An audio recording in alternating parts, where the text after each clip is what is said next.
Bonjour, bienvenue sur la chaîne Le Cotomotive. Je suis Rosine. Aujourd'hui, nous allons parler de la relation. La relation qui est un ensemble des rapports et des liens existants entre les personnes qui se rencontrent, qui se fréquentent, communiquent entre elles. Avant de continuer tout propos, je vais vous demander de liker, de partager, afin que cette vidéo soit connue de plusieurs personnes et qu'elle soit aussi une source de bénédiction.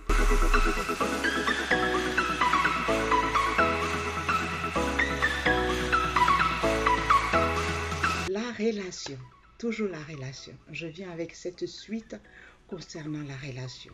Tout le monde, comme je venais de le dire, tout le monde a besoin de communiquer. Tout le monde a besoin d'avoir ce lien de communication, ce lien d'entraide. Mais tous les jours, ça passe par la relation. La relation, on va dire que c'est le chemin. La relation, on va dire que c'est le panneau d'indication, hein, qui permet à toute personne de se rencontrer. Mais est-ce que pour autant, toutes ces personnes qui sont dans ces relations le vivent bien? Est-ce que pour autant que toutes ces personnes qui font de ces rencontres, qui communiquent, est-ce que ça se passe bien? Et c'est ce qu'on va voir. Alors, pour continuer à parler, je vais vous demander de liker, de partager, afin que cette vidéo soit connue de plusieurs personnes.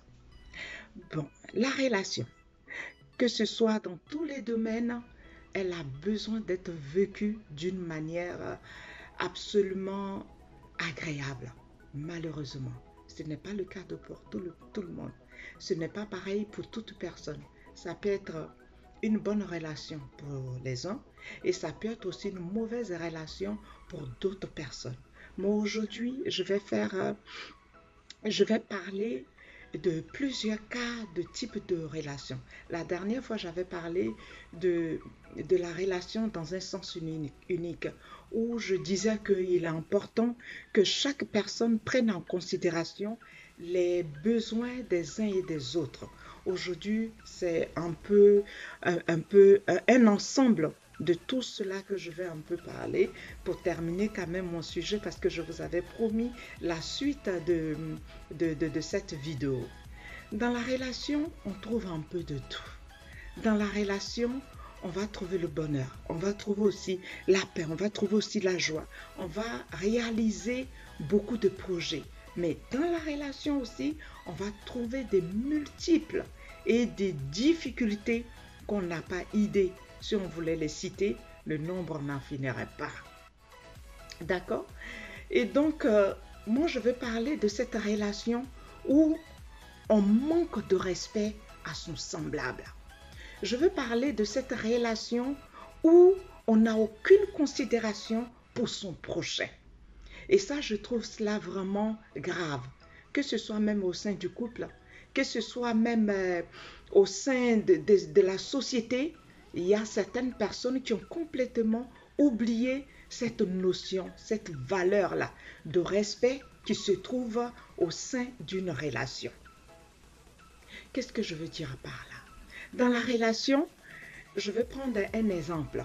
Je vais prendre de plusieurs exemples comme cela et chaque personne va se retrouver. Mais il ne suffit pas de se retrouver là-dedans, mais il suffit aussi, si on se retrouve dans ce cas de figure, il faudrait sortir de là aussi. Il faudrait se faire aider. Il faudrait se faire soigner. Je vais prendre le cas, par exemple, d'une personne qui a vécu une relation. Malheureusement pour elle, dans cette relation, les choses n'ont pas été comme il se devait. Il y a eu un couac, il y a eu des difficultés et la relation s'est mal passée. Donc, quand on sort de là, on va sortir de là avec des séquelles. Je veux parler aussi, par exemple, que ce soit une fille, que ce soit un jeune homme, il y a des personnes qui se font violer. Il y a des personnes qui se font tourmenter, qui se font traumatiser par rapport à l'endroit où ils se trouvent, où la relation n'était pas au beau-fixe. Ces personnes vont vivre par moments des cauchemars, des situations vraiment pas agréables. Et quand on se retrouve dans cette situation, dans cette position comme ça, on n'a plus envie de vivre pour certaines personnes. Alors que faut-il faire? le plus important, c'est de sourire encore à la vie.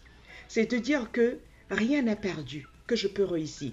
Certainement que là, ça n'a pas marché par rapport à cette relation que j'ai entamée ou par rapport à l'endroit où j'étais et que j'ai subi certaines atrocités, mais je vais me faire soigner. D'autres personnes ne se font pas soigner. Ils ne se font pas aider, par exemple par des thérapeutes, par exemple par des hommes qui connaissent la parole de Dieu, qui sont serviteurs de Dieu, qui pourraient mettre leur aide à la disposition de certaines personnes. Et qu'est-ce qui se passe la plupart du temps? C'est un perpétuel recommencement où les personnes vivent les mêmes drames parce qu'il n'y a pas un travail qui a été fait. Il n'y a pas eu ce processus de guérison qui a été fait. Il n'y a pas eu un nettoyage, ce qui fait que les personnes vivent encore du traumatisme du passé. Ces personnes vivent encore ce traumatisme-là de tout ce qu'ils ont pu vivre dans le passé. Moi, j'aimerais parler à une personne. J'aimerais parler à une femme, à un homme, que tu sois jeune, que peu importe ton statut, mais tu as besoin d'avoir une vie de qualité. Tu as besoin d'avoir une vie meilleure. Raison pour laquelle la parole de Dieu, j'aime bien me baser là-dessus. Pour moi, c'est une base où la parole de Dieu dit que Dieu a tellement aimé le monde qu'il a donné son Fils unique afin que quiconque croit ne périsse pas, mais qu'il ait la vie éternelle. La vie éternelle, c'est pas seulement quand on meurt et qu'un jour on va retrouver Dieu. La vie éternelle, c'est aussi sur cette terre où tu vis une vie de qualité, où tu vis une vie agréable, où tu vis une vie vraiment qui est plein de témoignages, qui fait qu'aussi tu es une bénédiction ou tu es un témoignage pour les autres qui peuvent s'en sortir par rapport aux difficultés qu'ils rencontrent dans la vie. Donc, quelque part dans ces relations, c'est pas tout le monde qui arrive à vivre une relation aisée, une relation agréable, une relation qu'elle soit sentimentale. Plein de gens, plein de personnes peuvent sortir de là avec des séquelles. Moi, je viens te dire encore, aujourd'hui, tu as de l'avenir, tu peux avancer, tu peux réussir parce que Dieu t'aime. Dieu a misé sur toi, Dieu compte sur toi pour relever la tête, en fait que ta vie soit une vitrine. Voilà, une vitrine pour que tu sois un témoignage afin que tout le monde dise « Oh, c'était avant, mais aujourd'hui, voilà comment la personne est devenue. » N'est-ce pas merveilleux? Écoutez, si cette vidéo t'a plu, il faut le partager, le liker. Voilà, je vous dis à très très très bientôt. Merci.